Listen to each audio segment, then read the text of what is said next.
Hoy es día viernes 2 de abril del año del Señor 2021. Estamos en este tiempo de celebración en el viernes de Semana Santa, Viernes Santo o Viernes de Crucifixión. Y a cada uno de ustedes les damos la más cordial bienvenida una vez más a nuestro culto en este día, confiando que cada uno de ustedes ha dispuesto en su corazón poder tener este momento de celebración delante de nuestro Dios en torno a la muerte de nuestro Señor Jesucristo. Sean todos bienvenidos, hermanos, cada uno de ustedes donde nos están acompañando. Nuestro Dios siga estando con ustedes y también que podamos disponer para celebrar con acción de gracias, pero también de manera sencilla y humilde este tiempo de este culto de crucifixión. Les invito a que cada uno de ustedes, ahí donde se encuentra, tengamos también la oportunidad de unirnos en este tiempo de oración al iniciar este nuestro culto. Oremos. Oh Dios, por el ejemplo de tu Hijo Jesucristo, nuestro Salvador, nos enseñaste la grandeza de la humildad verdadera y nos llamas a velar con Él en su pasión. Danos la gracia para compartir los unos con los otros en humildad y para ser partícipes en el sufrimiento de Jesucristo. En su nombre lo pedimos. Amén.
Dios amó tanto al mundo que dio a su Hijo único, para que todo aquel que cree en Él no muera, sino que tenga vida eterna. Él era justo, pero sufrió por los injustos para llevarnos a Dios. Dios no nos negó ni siquiera a su propio Hijo, sino que lo entregó a la muerte por todos nosotros. No hay amor más grande que dar la vida por los amigos. Amén.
Primera palabra. Padre, perdónanos porque no saben lo que hacen. A consecuencia de la traición de uno de sus discípulos, Jesús es detenido en Getsemaní y llevado ante el sumo sacerdote Caifás y demás sacerdotes y ancianos del concilio. De ahí, a pesar de ser inocente de todo pecado, fue escupido en el rostro y le dieron de puñetazos y otros la bofetearon. Ante Herodes fue menospreciado y escarnecido. Ante Poncio Pilato, después de azotarle y coronarlo de espinas, fue entregado para crucificarle. Los soldados romanos le golpearon la cabeza con una caña y le escupían. Lo desnudaron y se jugaron sus vestiduras. Le hicieron cargar su cruz bajo insultos de la gente del pueblo y lo clavaron en ella de los pies y de las manos. Y pusieron de pie la cruz en medio de dos ladrones crucificados también. En medio de esta terrible situación, Jesús decía: Padre, perdónalos porque no saben lo que hacen. Qué oración de parte de un sufriente coronado de espinas. Qué revelación del amor y misericordia de Dios surgiendo a través del corazón dolido del Cristo, su Hijo, al pedir por los soberbios y culpables hijos de los hombres. En esos momentos bendiciendo a los que lo herían y lo maldecían. Hermanos, ¿qué manera de amar es esta con la que Dios nos ha amado para dar a su único Hijo, en gloria igual al Padre, en majestad igualmente eterna? ¿Qué manera de amar es esta con la cual el Hijo unigénito de Dios nos ha amado, como para despojarse a sí mismo, tanto como sea posible, de su divinidad eterna, como para despojarse de esa gloria que Él tenía con el Padre desde antes de la creación del mundo? como para tomar forma de siervo y hacerse semejante a los hombres. Y humillándose aún más a sí mismo, se hizo obediente hasta la muerte, muerte de cruz, y perdonar. Todo por amor a nosotros, hermanos. Y esto es lo fundamental, el perdón en el amor. Esto es lo esencial, es la piedra angular en la relación entre Dios y el hombre, el perdón en el amor. Jesús pide al Padre el perdón no solamente para estos hombres en el momento de la crucifixión, sino también para todos los hombres y mujeres del pasado. Pide perdón para Adán, para Eva, por su desobediencia, para su pueblo en el Sinaí por su idolatría, perdón para los jueces, para los profetas, perdón para su pueblo por pedir un rey, perdón para David por sus desvíos, para Salomón por su olvido, para su pueblo en el exilio, perdón para los romanos, para los gentiles, para la iglesia primitiva, perdón para la iglesia en todos los tiempos por sus desvíos. Jesús pide al Padre el perdón para cada uno de ustedes y para mí en el presente, por todos nuestros errores, y en el futuro, perdón por los que han de venir. Esta es la grandiosa y maravillosa dimensión del significado de esta primera palabra, perdón en el amor, en todo tiempo y en todo lugar. Y finalmente, esta petición de Jesús al Padre nos alcanza a todos, al decir: Padre, perdónalos, porque no saben lo que hacen. Amén.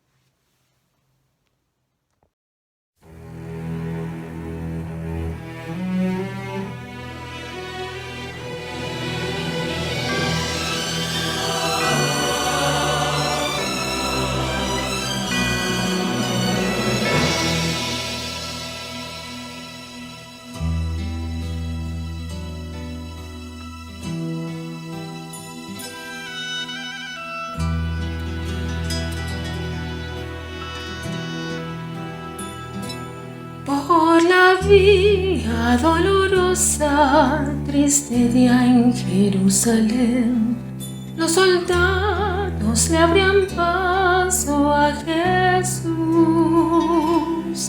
mas la gente se acercaba para ver al que llevaba aquella cruz.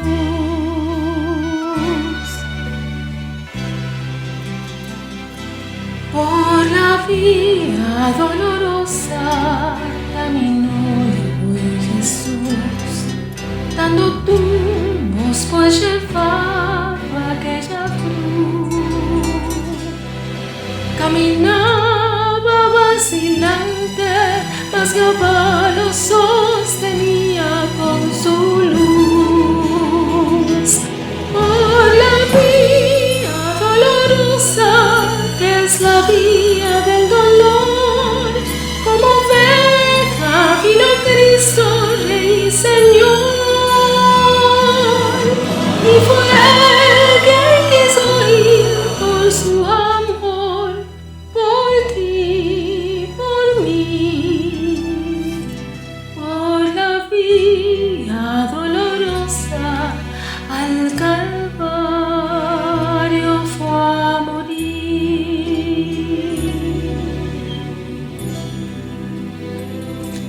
Él sangraba por los golpes que en la espalda recibió, con espinas coronado fue el Señor,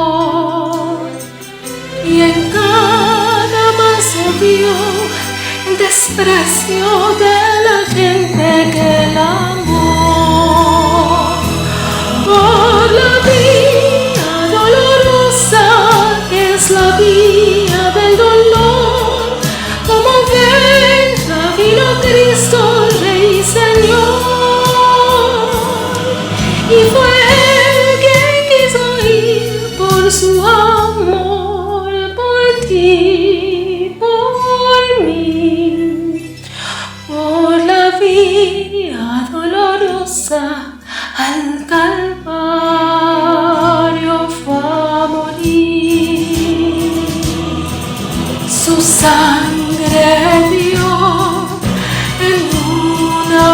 cruz, la salvación nos dio Jesús.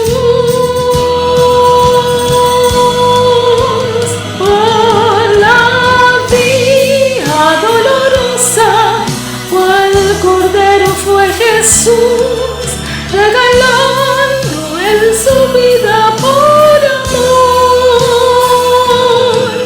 y fue quien quiso darnos el perdón a ti, a mí. Por la vía dolorosa al Calvario fue a morir.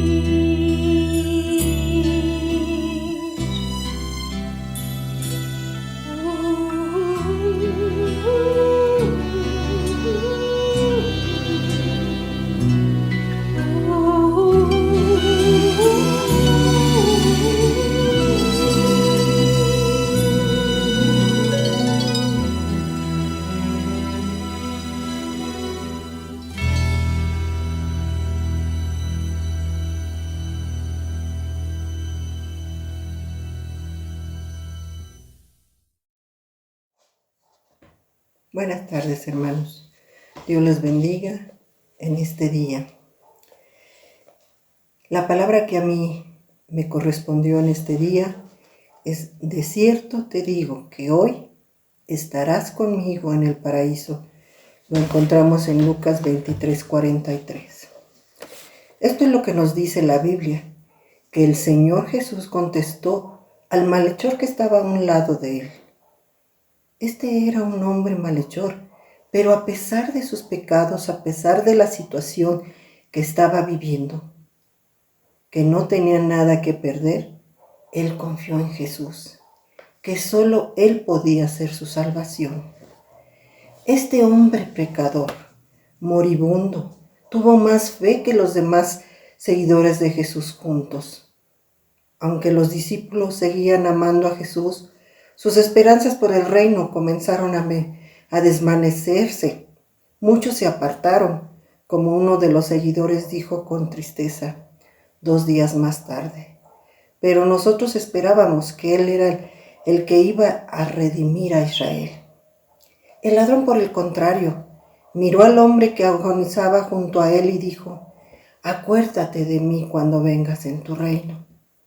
Este hombre, a punto de morir, se volvió a Jesús en busca de perdón y Él lo aceptó. Esto nos muestra que nuestras obras no nos salvan, pero nuestra fe en Cristo sí. Nunca es demasiado tarde para volvernos a Él. Aún en su miseria, Jesús, que estaba viviendo, tuvo misericordia de este malhechor que decidió creer en Él. Nuestras vidas son mucho más útiles y plenas si nos volvemos a Dios a temprana edad. Pero incluso los que se arrepienten casi al final tendrán la oportunidad también de estar con el Señor en el paraíso. Qué inspiradora es la fe, hermanos, de este hombre que vio la gloria venidera más allá de la ignominia presente. Jesús recompensó la fe de este hombre malhechor con la promesa de que aquel mismo día estaría con él en el paraíso. El paraíso es la morada de Dios. Palabras claves del Señor Jesús a este hombre. Hoy. Qué presteza, qué prontitud, qué rapidez. Conmigo. Qué mejor compañía que el Señor Jesús en el paraíso. Qué dicha ir a ese lugar.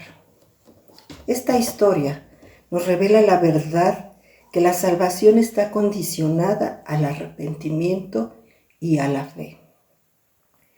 Algo que nuestro Señor ve es nuestro corazón cuando hay un arrepentimiento genuino, verdadero. Este hombre profesó su fe abiertamente en presencia de una multitud hostil y entre los escarnios y las burlas de los gobernantes y soldados, y sin embargo fue salvado sin ningún rito formal. Este hombre penitente salió de una vida de pecado y pasó inmediatamente a un estado de bendición al ir con el Señor Jesús. Nuestra fe debe ser como un grano de mostaza que es muy pequeño, pero está vivo y crece. Esta pequeña semilla es suficiente si está viva y en crecimiento. En la Biblia nos dice en Hebreos capítulo 11, versículo 1, es pues la fe, la certeza de lo que se espera, la convicción de lo que no se ve. Dos palabras describen nuestra fe: confianza y certeza. Estas dos cualidades necesitan un punto inicial y final seguro. El punto inicial de la fe es creer en el carácter de Dios. Él es quien dice ser que es. El punto final es creer en las promesas de Dios. Él hará lo que dice. Cuando creemos que Dios cumplirá sus promesas, a pesar de que todavía no las vemos hecho realidad, mostramos verdadera fe. En este mismo capítulo 11 nos mencionan los personajes de fe que tuvieron cada uno. Abraham era un hombre de fe. Al mandato de Dios, que dejó su hogar y se fue a otra tierra. Obedeció sin discutir. Creyó en el pacto que hizo Dios con él. Y así a cada personaje mencionado cuando su fe fue probada: Isaac, Jacob, José, Moisés y muchos más. Ser miembro de la iglesia, hermanos, que te miren llegar al templo con Biblia, himnario, orar, cantar, leer la Biblia, escucharle el sermón y participar en actividades de la iglesia y volver a casa, no es difícil. Lo difícil, que la fe sea probada ante sucesos complicados, como cuando llega una enfermedad terrible o llega el día de la muerte y todo queda en luto. Debemos entender la muerte a la luz de la obra redentora de Cristo Jesús, bajo un acto de fe fundamentada en una firme comunión con Dios.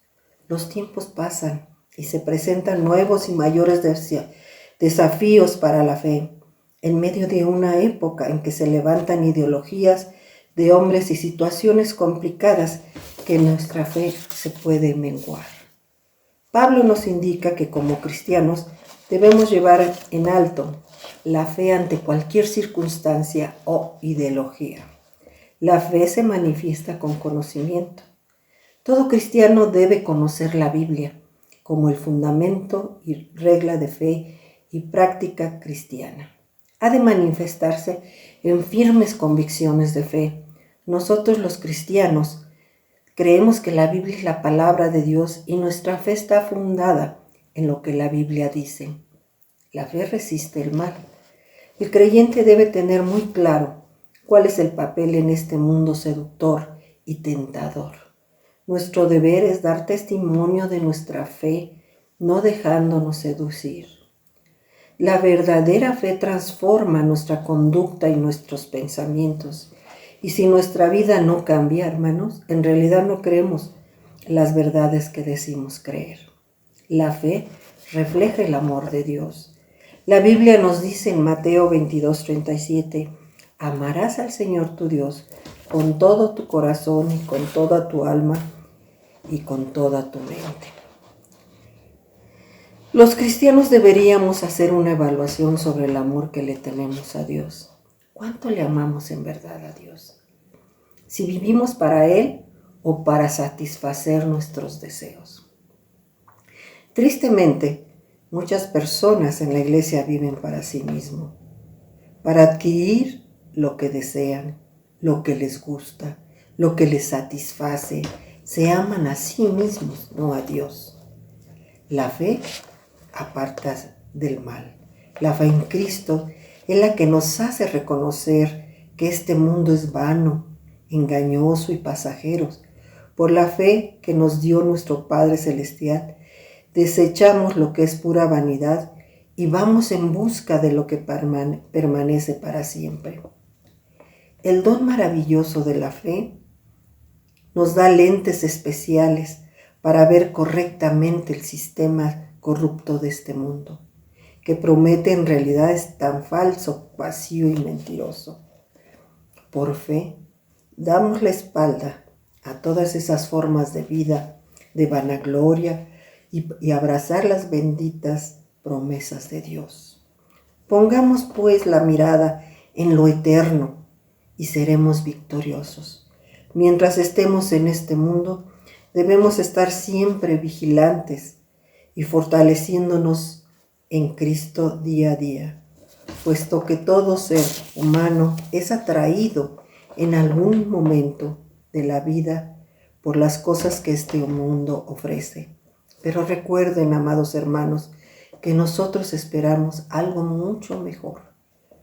Yo les invito a que reflexionen sobre su fe en el Señor y tengamos la misma fe de este hombre malhechor y confiar en el Señor aún en la más difícil situación que se nos presenta. El Señor Jesús será nuestra esperanza y con Él estaremos seguros y Él nos dirá: conmigo siempre estarás. Dios les bendiga, hermanos.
Jesucristo en la cruz, agonizando, dice: ¿nada les importa a todos los que pasan de largo?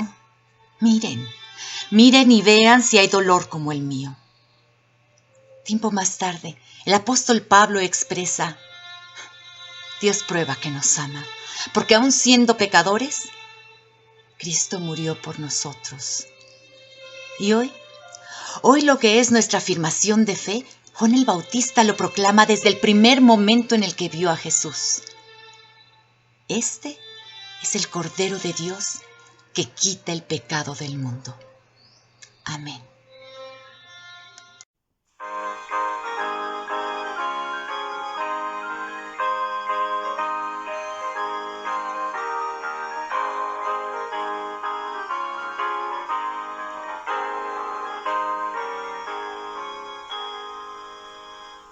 Junto a la cruz, oh Jesús murió, junto a la cruz, oh salud perdí, ya mis maldades él perdonó, a su nombre gloria, a su nombre gloria, a su nombre gloria, ya mis maldades él perdonó, a su nombre gloria.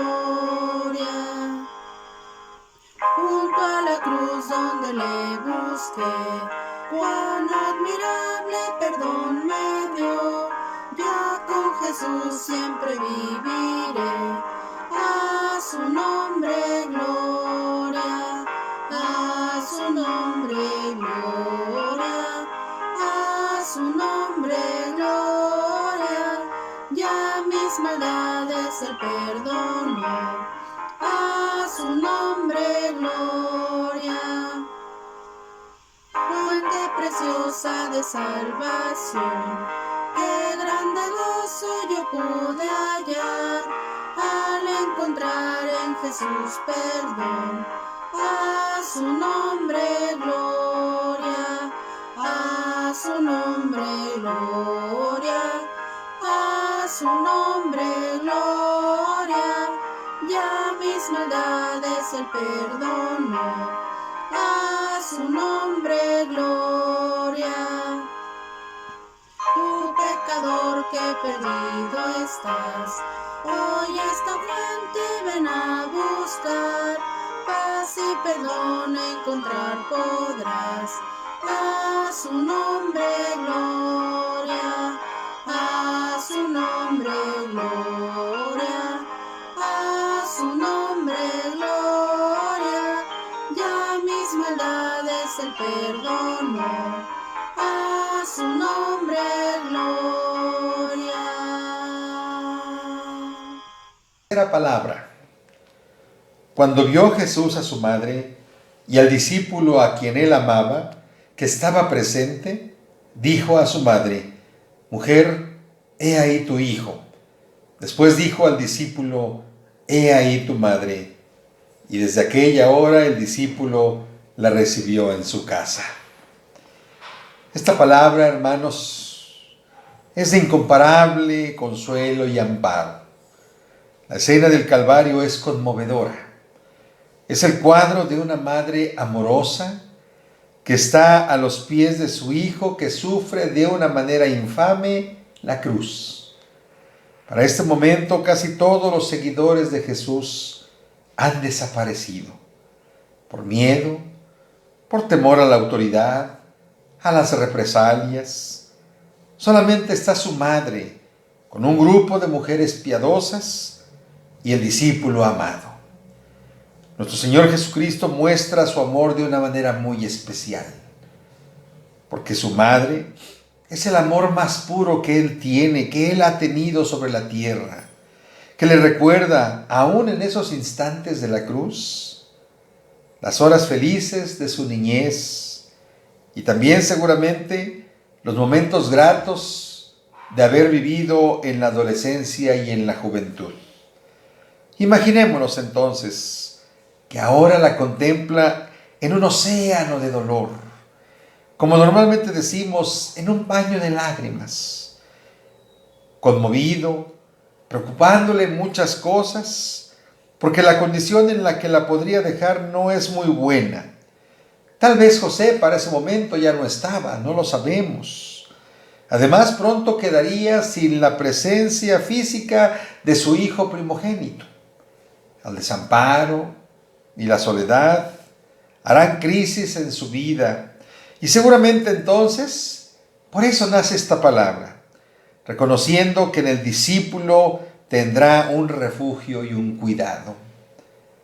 Cristo, cumpliendo su promesa, no os dejaré huérfanos, porque sí es cierto que los discípulos sentían perder a su maestro, les preocupaba quedarse sin la influencia de él, así como también qué es lo que iba a pasar con el proyecto.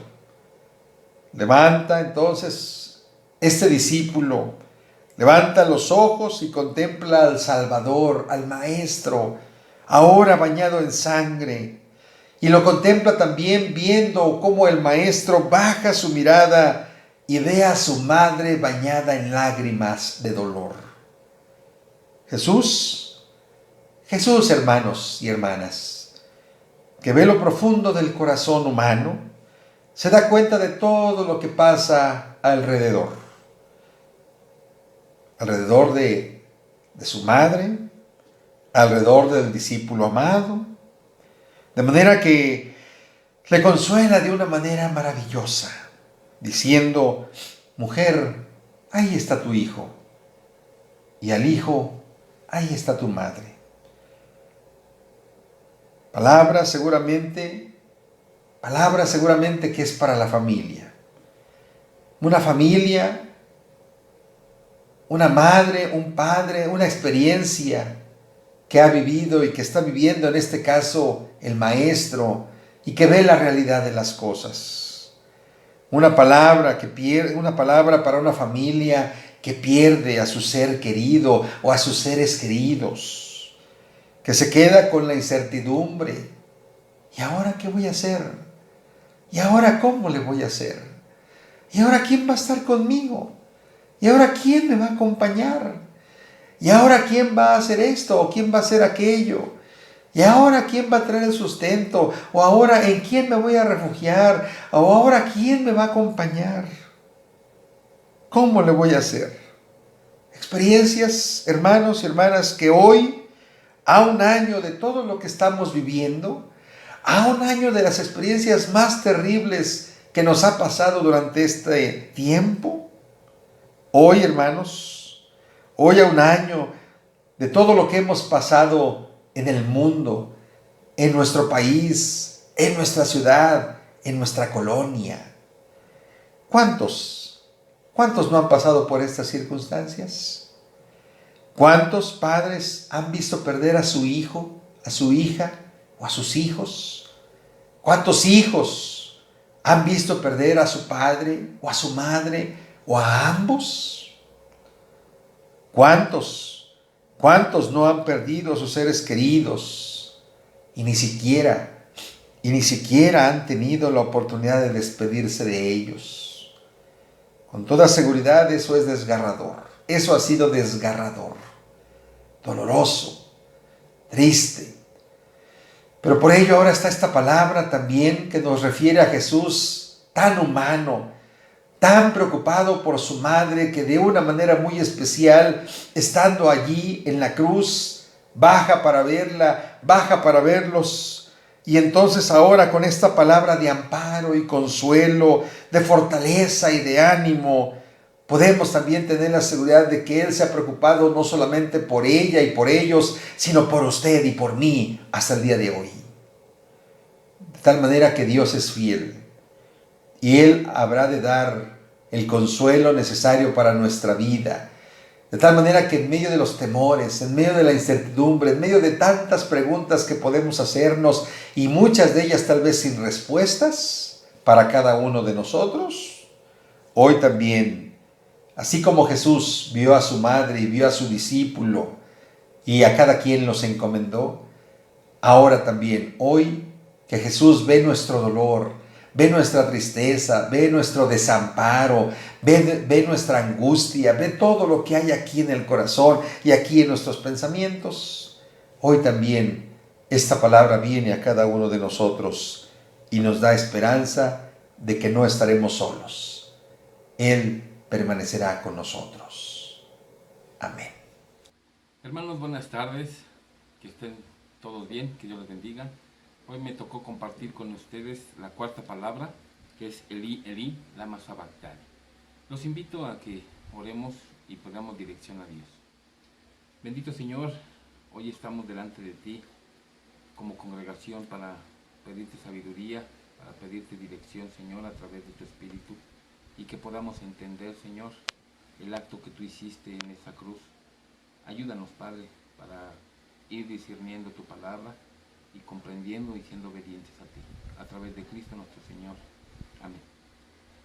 Hermanos, pues esta palabra que vamos a compartir hoy es Elí, Elí, lama sabactani. Está en Mateo 15, de los versículos del 45 al 51. Le voy a dar lectura, hermanos, y posteriormente voy explicando poco a poco lo que fuimos leyendo. Y desde la hora sexta hubo tinieblas sobre toda la tierra hasta la hora novena. Cerca de la hora novena, Jesús clamó a gran voz diciendo: Elí, Elí, lama sabactani. Esto es: Dios mío, ¿por qué me has desamparado? Algunos de los que estaban allí decían al oírlo: a Elías llama este. Y al instante, corriendo uno de ellos tomó una esponja y la empapó de vinagre, y poniéndola en una caña le dio a beber. Pero los otros decían: deja, veamos si viene Elías a liberarle. Mas Jesús, habiendo otra vez clamado a gran voz, entregó al Espíritu. Y he aquí el velo del templo se rasgó en dos, de arriba abajo, y la tierra tembló y las rocas se partieron. Este pasaje para nosotros a veces es difícil, ya que aquí está diciendo Jesús que se sintió solo, abandonado, y queremos entrar entonces a detalle un poquito qué es el por qué Jesús clamó: Dios mío, ¿por qué me has desamparado? Hermanos, hablemos un poquito de lo que es la justicia, la redención y el amor. ¿Por qué en este aspecto que nos llama la atención la separación de Dios con Cristo? Vamos a regresar un poquito al profeta Isaías. Isaías capítulo 13, versículos del 9 al 13. He aquí el día de Jehová viene, terrible, y de indignación y ardor de ira, para convertir la tierra en soledad y raer de ella a sus pecadores. Por lo cual las estrellas de los cielos y sus luceros no darán luz, y el sol se oscurecerá al nacer, y la luna no dará su resplandor. Y castigaré al mundo por su maldad, y a los impíos por su iniquidad, y haré que cese la arrogancia de los soberbios, y abatiré la altivez de los fuertes. Haré más precioso que el oro fino al varón, y más que el oro de Ofir al hombre, porque haré estremecer los cielos, y la tierra se moverá de su lugar, en la indignación de Jehová de los ejércitos, y en el día del ardor de su ira. Este pasaje de Isaías, hermano, nos está hablando precisamente contra el pecado. Isaías nos está hablando que Dios iba a combatir el pecado que nos tenía sometidos. Y entonces aquí entra el acto de justicia. La justicia de Dios, precisamente nosotros teníamos que pagarle a Dios este acto de desobediencia. Pero manda a su Hijo para que Él haga justicia por nosotros y Él pueda pagar este acto de justicia delante de Dios.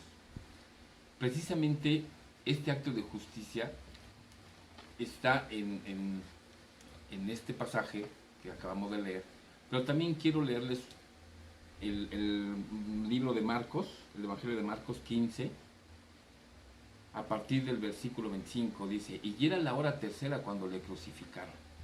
Quisiera, hermano, que viéramos un poquito este panorama, porque la hora tercera para nosotros eran las 9 de la mañana cuando crucificaron a nuestro Señor Jesucristo.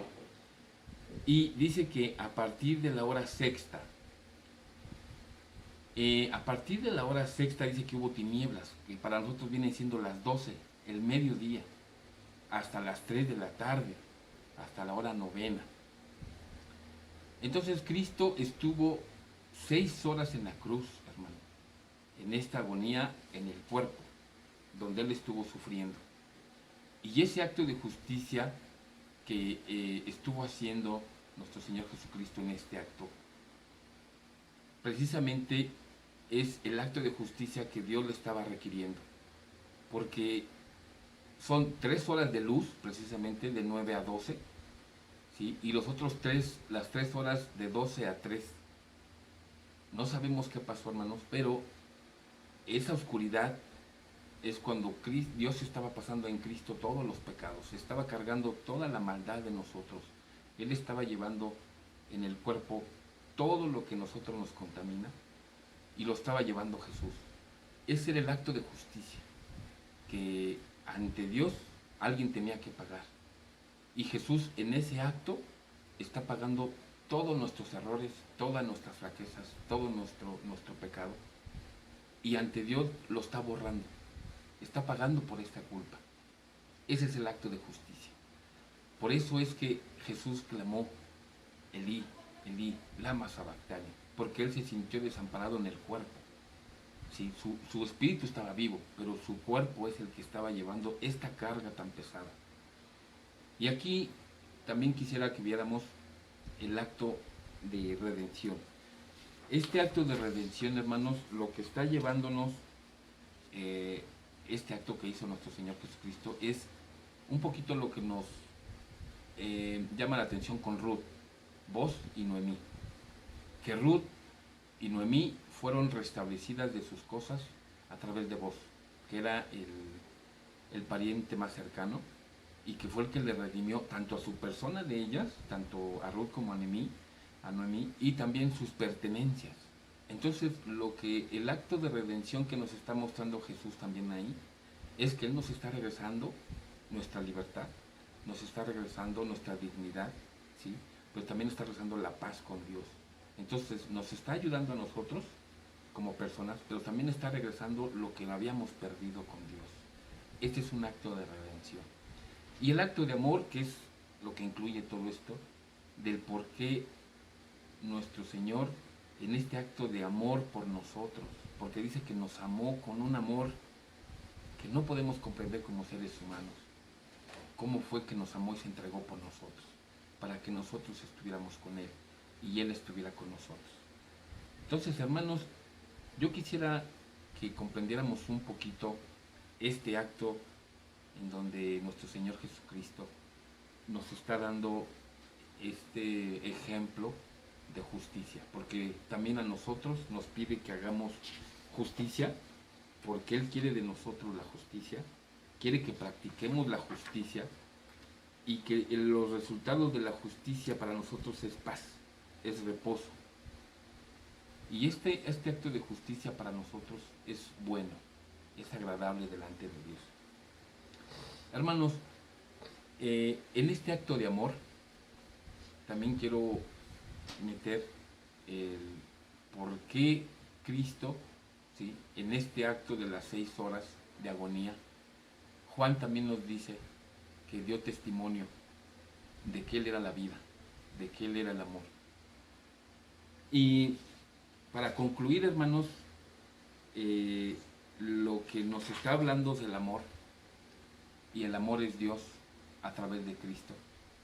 Nosotros, la invitación es para que nosotros lo aceptemos el sacrificio tan grande que hizo Jesús en esa cruz, de rescatarnos, de pagar por nosotros a Dios, porque nosotros no podíamos, y sentirnos libres, sentirnos con paz en Dios, y entonces sentirnos hijos.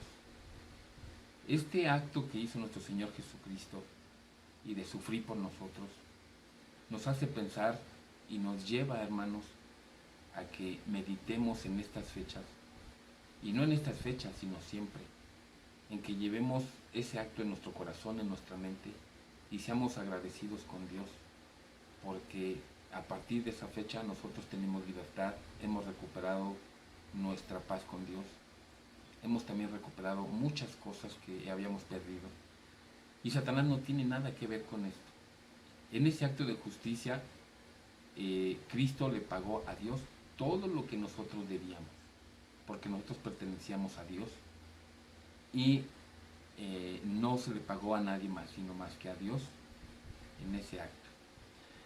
Entonces, hermanos, quisiera orar para que todos nosotros nos sintiéramos en ese sentir y en este pensar de ser agradecidos con Dios por este acto. Yo sé que todos ustedes como iglesia lo amamos, lo respetamos, y que estemos siempre en este pensar, que siempre estemos en este sentir de agradarle, de servirle, de respetarle, porque Él vive entre nosotros, su Espíritu está con cada uno de nosotros. Entonces, hermanos, quisiera concluir con una oración para que este mensaje sea a cada corazón de toda nuestra iglesia, de todos nuestros miembros. Por favor, hermanos, vamos a orar.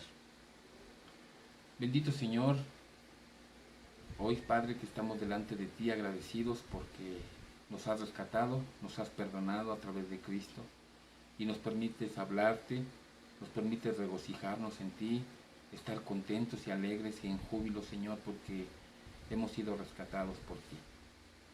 Señor, te suplicamos que como iglesia, Señor, nos sigas dirigiendo a través de tu Espíritu, que tú, Padre, nos sigas guiando y nos sigas perdonando, porque somos humanos y tenemos muchos errores y defectos, pero Queremos seguir obedeciéndote, Señor. Queremos que tu Espíritu se imparta en nosotros para que podamos ser agradecidos siempre, Señor, en todo lo que tú has hecho por nosotros. Te damos gracias porque has mandado a tu Hijo Jesucristo y nos has redimido, nos has justificado y nos has amado, Señor. En el nombre de Cristo Jesús te agradecemos. Amén.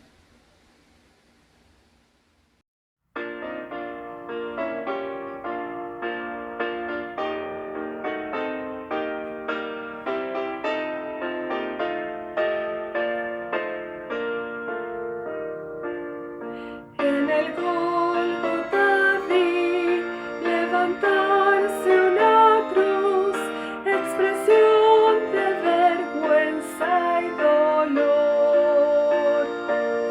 Y esa cruz infamante donde muere Jesús, abre en mi alma torrentes de amor. Tosca y ruda yo quiero esa cruz, y a su pie mis laureles llevar, mientras puedo en mansiones de luz, por corona de gloria cambiar. Cuando muere entre sombras el tierno Jesús, y a la tierra el terror conmovió. De esa cruz tosca y ruda la espléndida luz, de los siglos la marcha inundó. Tosca y ruda yo quiero esa cruz, y a su pie mis laureles llevar, mientras puedo en mansiones de luz, por corona de gloria cambiar. ¡Qué atracción ese tosco madero obra en mí, cuando el mundo lo ve con horror! Es que el dulce Cordero de Dios muere allí, en sublime apoteosis de amor. Tosca y ruda yo quiero esa cruz, y a su pie mis laureles llevar, mientras puedo en mansiones de luz, por corona de gloria cambiar. La vergüenza también de esa cruz llevaré, con el gozo y la paz del Señor.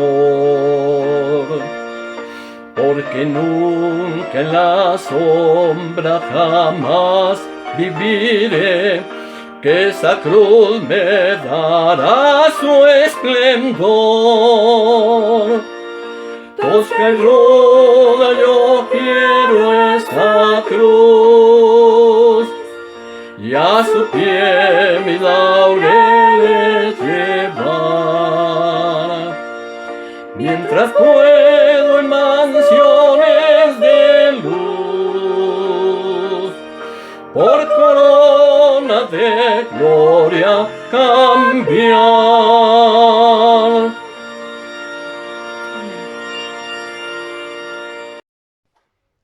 Hermanos, ahora leeremos Isaías 52, del 13 al 15 y 53 del 1 al 5.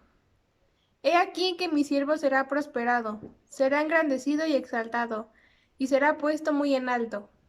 Como se asombraron de ti muchos, de tal manera fue desfigurado de los hombres su parecer, y su hermosura más que la de los hijos de los hombres. Así asombrará él a muchas naciones. Los reyes cerrarán ante él la boca, porque verán lo que nunca les fue contado, y entenderán lo que jamás habían oído. ¿Quién ha creído a nuestro anuncio? ¿Y sobre quién se ha manifestado el brazo de Jehová? Subirá cual renuevo delante de él, y como raíz de tierra seca.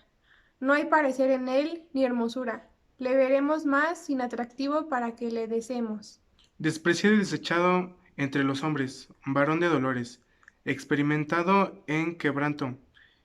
¿Y cómo que escondimos de él el rostro? Fue menospreciado y no lo estimamos.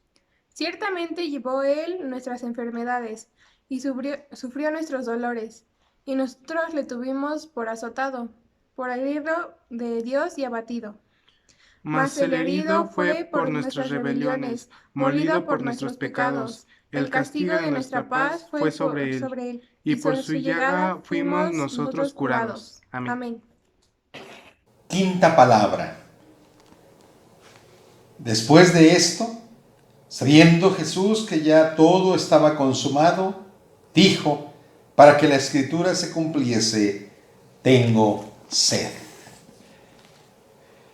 Palabra que expresa su anhelante necesidad de salvar. El Calvario está cubierto con un manto de luto. La oscuridad es más densa y el espectáculo es impresionante. Cristo Jesús está en agonía. Sus labios guardan en silencio, sus manos y pies se desgarran por el mismo peso de su cuerpo, sus labios resecos y su cuerpo deshidratado hacen que pegue un grito de lo más profundo para decir, tengo sed. En este pasaje el Evangelio nos coloca frente a una realidad en la humanidad de Jesús. Nos pone cara a cara con su sufrimiento humano. Cuando Jesús estaba en la cruz, experimentó lo que ustedes y yo muchas veces experimentamos, la agonía de la sed. Es la necesidad fisiológica de mayor urgencia en el cuerpo humano. Es una necesidad muy natural de cada uno de nosotros. Pero imaginémonos lo que era el tormento de la cruz, seguida de la hemorragia, seguida de todo esto viene el deshidratamiento. De ahí que todo el que era crucificado seguramente pedía agua. Tengo sed. Con el cumplimiento de un versículo del Antiguo Testamento, me pusieron además hiel por comida, y en mi sed me dieron a beber vinagre, dice el Salmo. No había probado ni una sola gota de agua, seguramente desde la cena pascual. Recordemos también la velada en el huerto, donde las gotas de sudor eran como de sangre. La corona de espinas, los latigazos, la llevada y la traída de un lugar a otro, el mismo peso de la cruz, la misma crucifixión, los clavos, el sol implacable. Imaginémonos todo este cuadro que provoca un agotamiento tal que se tradujo en la necesidad de pedir agua. Pero ¿saben qué, hermanos y hermanas? Si nos preguntamos sed, ¿de qué? También podemos traer a nuestra memoria algo muy interesante. Una situación muy especial. Algo que había ocurrido de una manera maravillosa en un encuentro con una mujer en Sicar, junto al pozo de Jacob. Cuando vino una mujer de Samaria a sacar agua del pozo, y dice la Escritura que era más o menos como las 12 del día, y Jesús le dijo, dame de beber. Es decir, tengo sed. Este encuentro, si ustedes recuerdan ese pasaje, este encuentro fue algo maravilloso porque de él mismo resultó una experiencia increíble, una experiencia maravillosa para la mujer, pero no solo para la mujer, sino también para los demás. De manera que muchos, dice la Escritura, muchos ahí en Samaria creyeron verdaderamente que Jesús era el Salvador del mundo y además se quedó con ellos 2 días. ¡Qué maravilloso! ¡Qué interesante! ¡Qué impresionante el mensaje de Jesús! Solamente por pedir agua, solamente por llevar a cabo la satisfacción de la sed que estaba necesitando, que estaba experimentando. Por ello entonces tendríamos que considerar algo maravilloso, porque hoy, hermanos y hermanas, hoy tal vez cada uno de nosotros y cada una de las personas en nuestra colonia, en nuestra ciudad, en nuestro país, en nuestro mundo, hoy siguen teniendo sed. Hoy también siguen como aquella mujer samaritana, siguen también diciéndole a Jesús, seguramente de una manera muy especial o muy a su forma: Señor, también dame de esa agua para que yo no pueda tener sed jamás. Qué interesante entonces este pasaje. Qué interesante que hoy la Escritura nos lleva en este viernes de crucifixión, nos lleva en esta experiencia de esta palabra, para que también nosotros como Jesús podamos decir: tengo sed. Jesús, el Señor, tenía sed seguramente de hombres y mujeres como usted y como yo, que aceptan o que aceptaran el sacrificio para vivir una vida diferente. Sed de corazones leales y sinceros, consagrados y dispuestos a seguirle. Sed de voluntades que se rindan a Él. Y entonces no olvidemos, hermanos, que Cristo desde la cruz quiere mitigar la sed de cada uno de nosotros. Porque hoy seguramente ustedes y yo también tenemos sed de muchas cosas. Y mucha gente allá afuera, mucha gente en la sociedad diaria, en la vida diaria, tiene sed de muchas cosas y hambre de muchas cosas seguramente. Y hoy también la palabra de Jesús, que viene de una manera muy especial para experimentar el sufrimiento humano, hoy también se hace entre nosotros para decir: tengo sed. Y para pedir también que Él, por medio de nuestra fe, calme esa sed en cada uno. Que Él entonces, hermanos, por calmar la sed de salvación que cada uno de nosotros necesita, está hoy ofreciéndose en la cruz. Debiéramos recompensarle con una decisión firme de entregarnos voluntariamente a Él y permitir que Él refresque nuestra vida con su agua maravillosa, de tal manera que, como dice ese mismo pasaje del Evangelio, ríos de agua viva corran en nosotros y a través de nosotros. Que Dios bendiga su palabra en nuestras vidas. Amén. El Evangelio de Juan, en 15 breves versículos, narra la muerte de Jesús en la cruz. La descripción de Juan es densa, pesada, y no podía ser menos.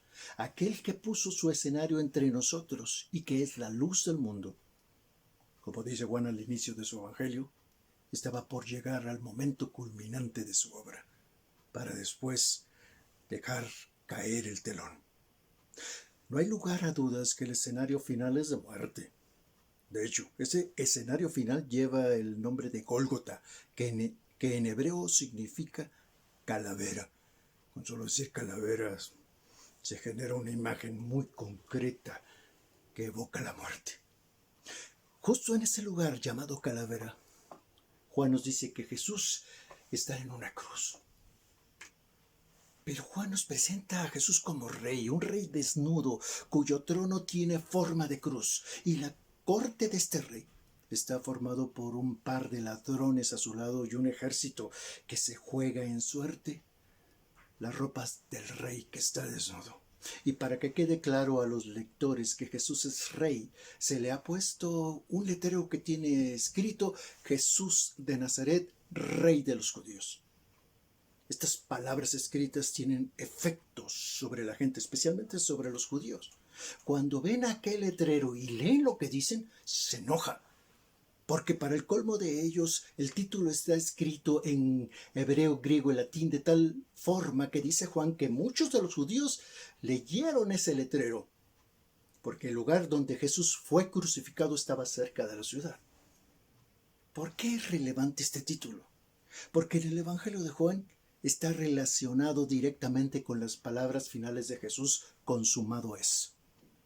El título dirige la mirada de quienes lo leen y quieren entender más allá del horizonte. Nadie se hubiera imaginado que la primera declaración que afirma que Jesús es rey la hubiera escrito un gobernante oficial romano en 3 idiomas con un alcance que llegaría hasta la ciudad, y que fuera la frase escrita que resaltaría Juan como inicio de su relato de la crucifixión, para llevarnos a la frase final de Jesús: consumado es. Los judíos no quieren ese letrero en la cruz. Saben que se está consumando una percepción de Jesús con la que no están de acuerdo, y menos porque los involucra a ellos y porque está confirmando que Jesús es rey, aunque el hombre esté colgado en la cruz. Así que le exigen a Pilatos que corrija lo que escribió. Me llama mucho la atención esta insistencia de los judíos. Pienso que Juan nos quiere hacer notar no solo que Jesús sabe que ha cumplido, y que cuando lo dice no solo tiene que ver con lo que ya nos ha contado Juan de la vida y obra de Jesús en las páginas previas. Hay algo más. Y me atrevo a pensar que el título puesto en la cruz y la palabra griega que usa Jesús en la cruz para decir consumado es decir, tetelestai, están íntimamente relacionadas. En los tiempos del Nuevo Testamento, cuando quedaba saldada una deuda, cuando un obrero terminaba un trabajo, cuando un artista terminaba su obra, cuando un preso cumplía su condena, decían o escribían tetelestai, consumado es. O sea, no más dinero que pagar, no más ajustes en el trabajo, no más retoques en la obra, no más tiempo en la cárcel. Todo está cumplido, tetelestai. Por eso, el letrero molesta a los judíos. Ese letrero en la cruz para ellos está diciendo desvergonzadamente que Jesús es su rey. Para ellos es un tetelestai, la confirmación de que es su rey crucificado y que no queda nada más por hacer. Y Pilatos lo está confirmando con ese letrero. Siguiendo con la imagen del rey crucificado y desnudo, humano y moribundo, podemos decir que Jesús hace su último tetelestai justo y amoroso, encargando a su madre con su discípulo amado. También el cuidado de su madre queda consumado. Y dice el Evangelio que después de haber encargado a su madre, sabe Jesús que ya panta tetelestai, es decir, todo estaba terminado, todo se había consumado, ya no había nada más que hacer, nada que añadir. Pero curiosamente se añade una cosa final. Yo diría un tétrico brindis, que dice el evangelista que es para confirmar lo escrito. Incluso diría que para confirmar lo escrito, tanto en la escritura como lo escrito en el letrero puesto sobre la cabeza de Jesús. Así que ese brindis final es para dejar claro que efectivamente todo ha sido consumado. Es un brindis que se hace en una extraña copa en forma de esponja llena de vinagre y puesta en una caña. Dice el Evangelio que después de haber bebido aquella amarga copa final, Jesús dijo tetelestai, consumado es. Esto me regresa al letrero puesto en la cruz de Jesús. Los judíos alegaban que Jesús dijo que era el rey, pero jamás dijeron que ellos lo reconocían rey. El atrevimiento de Jesús para ellos era que Jesús decía ser rey, y para ellos eso era una blasfemia. Es precisamente esta blasfemia lo que ellos quieren que se especifique sobre la cruz, por eso quieren que se le añada al letrero. Él dijo que es el rey. Ellos no quieren dar la idea de que Jesús cumplió con nada de nada, que no tiene nada que ver con ellos. Pilato seguramente siente que ya ha cedido bastante como para andarse fijando en detallitos, así que los manda a volar diciendo, lo escrito, escrito está. De alguna forma les dice, tetelestai, el letrero está consumado. Termino con esta reflexión.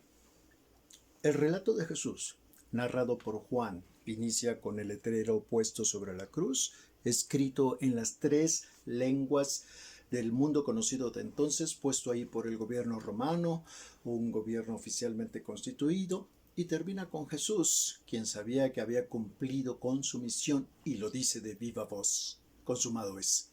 Entre el letrero puesto en la cruz y las palabras finales de Jesús está la pugna de Pilatos con los judíos, porque ellos quieren agregarle una frase que desacredite el título Jesús de Nazaret, Rey de los Judíos.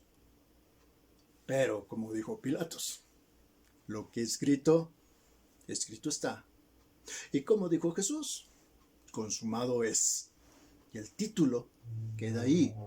Y hoy no solo pueden leerlo los de la ciudad cerca del Gólgota, sino también queda para los lectores de todos los tiempos y todas las naciones, y nadie puede cambiar ya lo que ha sido escrito y sellado. Como dijo Jesús, consumado es, quedó hecho.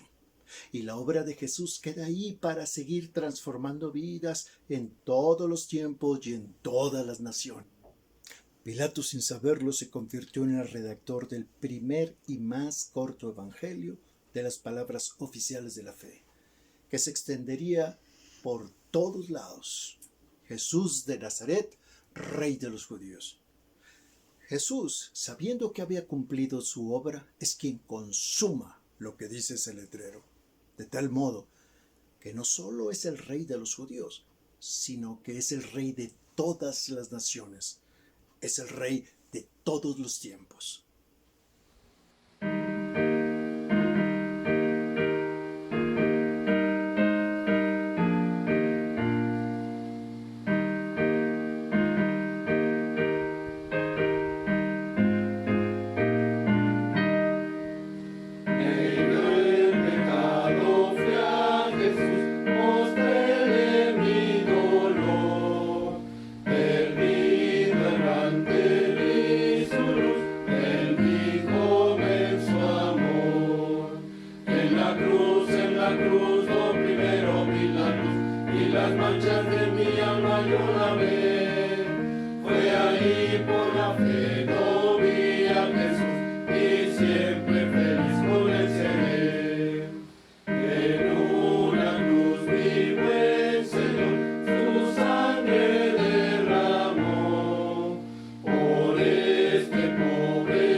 Oración de confianza.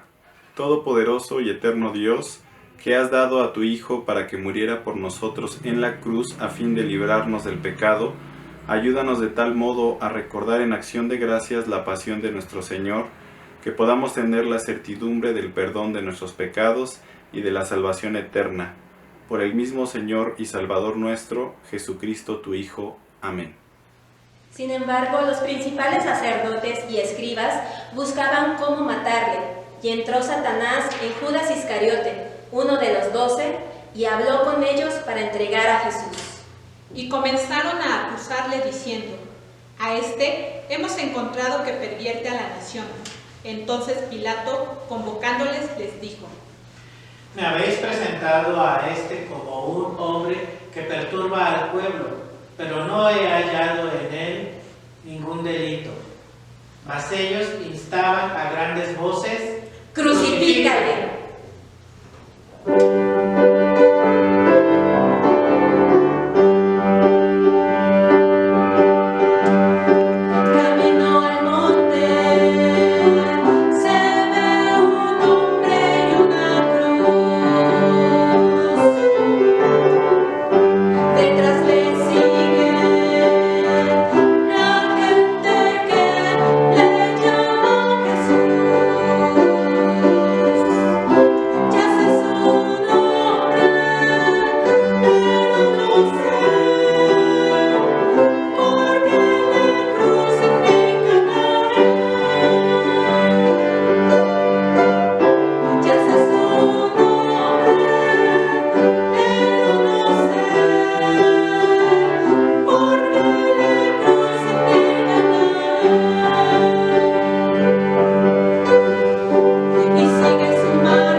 Séptima palabra.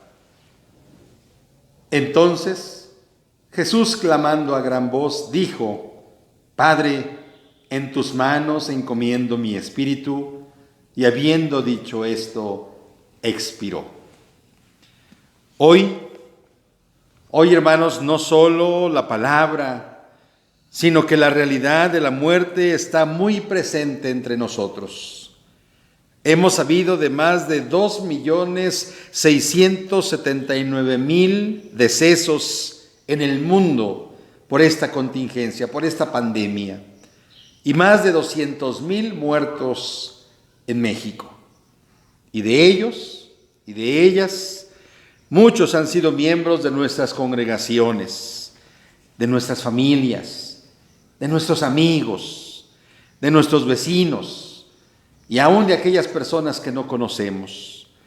Y esto, sin duda alguna, se ha vuelto desgarrador, produciendo en nosotros una serie de ideas, de pensamientos, de sentimientos, de reflexiones, de dudas, de temores, de miedos y además que atentan contra nuestra fe en muchas ocasiones. Decimos que algún día hemos de morir y eso solo Dios lo sabe, pero que ojalá tengamos la oportunidad de ver a los nuestros y disfrutarlos de un tiempo más, es lo que regularmente decimos. Pero la realidad de la muerte es en medio de nosotros también. Esta palabra de Jesús nos enseña de alguna manera cómo vivir, pero también cómo morir. La hora de la muerte había llegado. Las tinieblas han despejado su manto tenebroso, han desplegado toda una serie de situaciones en torno a la cruz. Los rayos de luz bañan el monte Calvario como queriendo decir a todo el mundo que la muerte no es un estado solamente o no es un final, sino es una expresión también de luz y de eternidad. Que no solamente nos produce dolor, que no solamente nos produce este tiempo de luto, de pérdida, que es cierto y que es una realidad entre nosotros, como lo vivió el mismo Señor Jesucristo, pero también la muerte es el acto final de la vida terrenalmente hablando, es cierto, es la separación de estas dos entidades, el alma y el cuerpo, de manera que todo ser humano tenemos que pasar por esta experiencia, por este proceso. No olvidemos jamás que la ley de la vida es esa. Tenemos que nacer, crecer, reproducirnos y morir. Y no hay vuelta atrás. No hay vuelta ante esto. Cristo se sujetó en su humanidad, Cristo se sujetó voluntariamente a este proceso. Es cierto todo esto que hoy hemos estado reflexionando en torno a estas palabras de Jesús en la cruz. Él, dice la Escritura, habiendo dicho esto, expiró. Ahora bien, el incrédulo, el impío, el común de las personas tiene miedo a la muerte. Es cierto. Les puede sobrecoger la idea de que algún día tienen que morir y tiemblan y están con esa zozobra de qué es lo que va a pasar. Pero no así la vida del cristiano, no así la vida de la fe cristiana que nos ayuda a entender y a reflexionar en esa misma fe que la muerte no es el fin de nuestra existencia. Sí lo es terrenalmente hablando, pero nuestra fe nos dice que hay algo más allá después de la muerte. Pero entonces, cada uno de los que nos decimos ser cristianos, en primer lugar, el que nos enseñó a vivir, hermanos, el que nos dio ejemplo de vida, el que nos dio ejemplo de cómo ser con nosotros mismos y con los demás, el que nos enseñó a vivir, hoy también nos enseña a morir. Pone su confianza en su Padre Celestial de una manera profunda, de una manera maravillosa. Padre, en tus manos encomiendo mi espíritu. De cualquier manera, la vida que tengo no es mía, podemos decir entonces. De cualquier manera, la vida que hoy tengo, solamente la tengo por este tiempo que tú me permites estar, pero por eso es que entonces desde el principio hemos encomendado nuestra vida en sus manos. Se sometió a la voluntad de Dios, del Padre. Él era el Señor de la vida, Él es el Señor de la vida, y no obstante entró en esta experiencia de la muerte. Pero con humildad y obediencia acepta el plan redentor de Dios. Por ello, hermanos y hermanas, hoy que el tema de la muerte es muy cercano a nosotros, Hoy que hemos seguido perdiendo a conocidos o a aquellos que no conocemos, a amigos, a familiares, a miembros de otras congregaciones o de la nuestra, hoy que estamos pasando por esta experiencia de dolor, de pérdida, de muerte, de tristeza, sí, de luto, de dolor, de agonía, de angustia y de muchas otras circunstancias.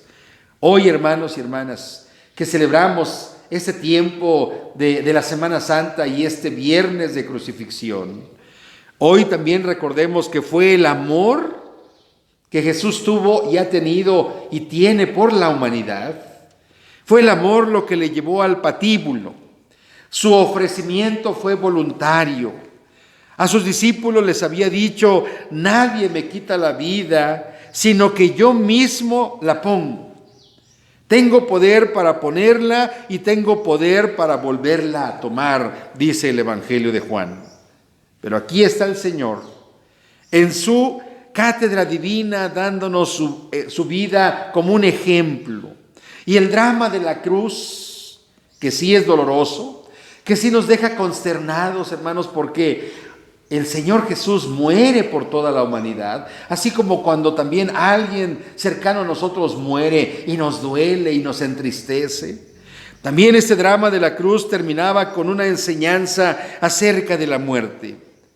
Jesús muere en los brazos de su Padre y Dios lo recoge emocionado porque en su Hijo hubo lealtad y obediencia hasta el fin, como lo busca de parte de ustedes y de mí hasta el último momento de nuestra vida. Ahora entonces debemos convencernos que el Señor murió por cada uno de nosotros, por toda la humanidad, que nos dio la salvación al liberarnos del pecado y de la muerte.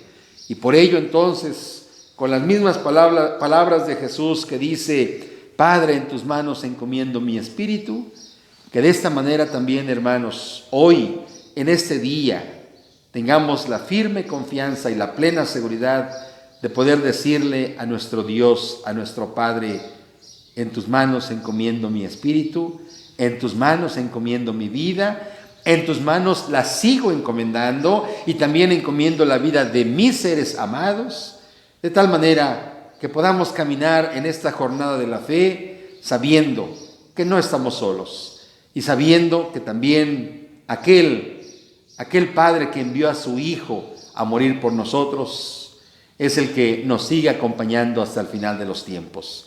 Y de tal manera que así como Jesús vivió y murió, también, hermanos, nosotros estemos preparados para que al vivir nuestra vida lo hagamos de la mejor manera, para que al momento del término de nuestra existencia también podamos decir de la misma manera: Padre, en tus manos encomiendo mi espíritu. Que Dios sea con cada una y con cada uno de ustedes, ahora y siempre. Amén.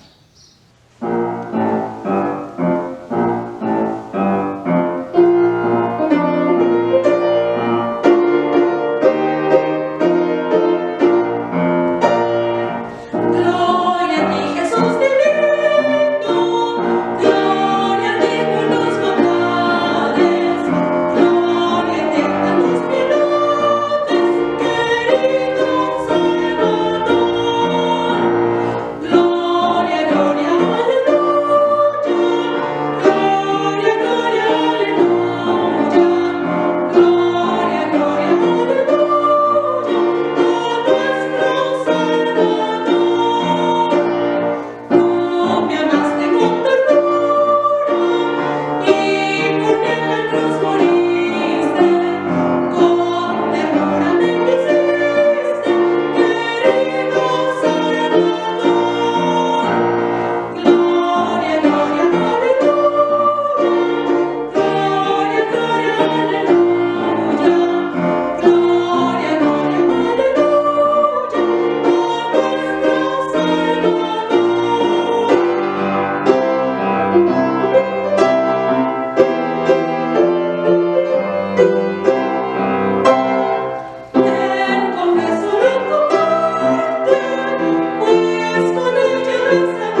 tenemos la oportunidad de, una vez más, dirigirnos delante de nuestro Dios en oración al término de nuestro culto de crucifixión en este día. Las Escrituras dicen: mas Él herido fue por nuestras rebeliones, molido por nuestros pecados, el castigo de nuestra paz fue sobre Él, y por su llaga fuimos nosotros curados. Todos nosotros nos descarriamos como ovejas, cada cual se apartó por su camino. Mas Jehová cargó en Él el pecado de todos nosotros. De tal manera que entonces les invito a que tengamos esta palabra de oración. Señor Jesús, hoy te contemplamos en la cruz. En ella vemos nuestra rebeldía, nuestras inconsistencias, nuestras cobardías y nuestras contradicciones. Son las mismas que tuvieron quienes planearon y concretaron tu muerte. Ayúdanos a no seguir causando muerte, a tener la apertura que tuviste, a liberarnos de los prejuicios, a superar los estereotipos que hemos inventado y a animarnos a construir comunidad con aquellos que son diferentes a nosotros. Ayúdanos a cambiar, ayúdanos a hacerlo para que no hayas soportado la cruz en vano. En tu nombre, Señor, te lo pedimos, y que tu bendición siga acompañándonos y nos siga fortaleciendo en medio de estos tiempos difíciles. Amén.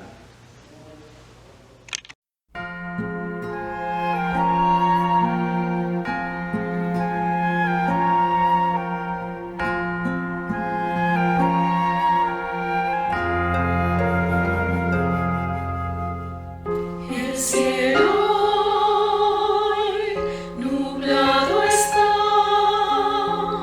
ha de morir el Señor en soledad.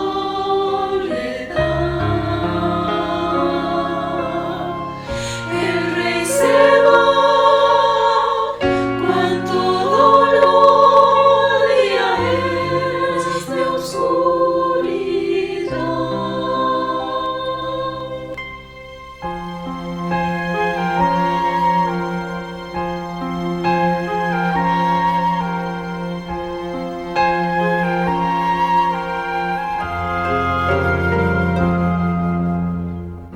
Mirad la cruz, ahí está, su sangre vino aquí a derramar.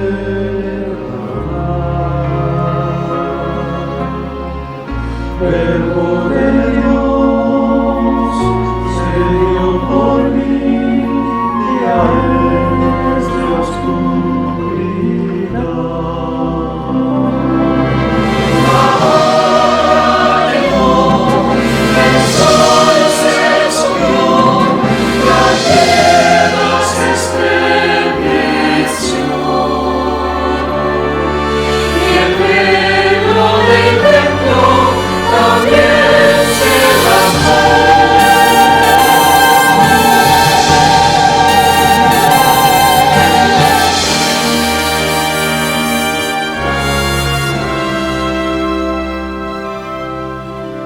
Y la noche se extendió.